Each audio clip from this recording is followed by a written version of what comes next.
a Native American woman was nearly deported by ICE. An Indigenous woman is back home after the Polk County Sheriff's Office says a human error led to her being flagged as an undocumented immigrant. This is horrible, and a reminder that settler colonial logic is pervasive in the United States. It makes two things clear. The United States is a border town, meaning Indigenous people are not welcome on the lands that were stolen from them. And despite this being our ancestral homelands, we will always be policed and controlled. Have you heard the phrase, off the reservation?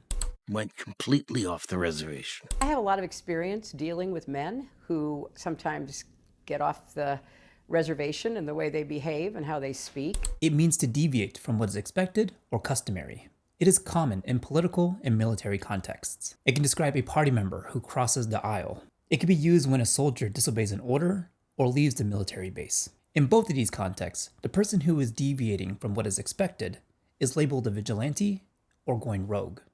For Native people, the term off the reservation derives from the 19th century Indian wars of extermination, reservation imprisonment, and genocidal violence against those who were refusing imperial borders. Very quickly, reservations were designed as concentration camps, in hopes that Native people would eventually be eliminated, by removing them from their ancestral homes and hunting grounds. In the past, any natives who crossed reservation borders were labeled as hostiles, renegades, and outlaws, who were hunted down, shot, lynched, scalped, executed, or imprisoned. Today, when the majority of Native people live off the reservation, their realities are shaped by this brutal history. So when cops and non-Native citizens tell Native people to go back to the reservation, Senator Dan Foreman told a Democratic candidate for Idaho's House and a member of the Nez Perce tribe to, quote, go back to where you're from. they're applying settler colonial logic.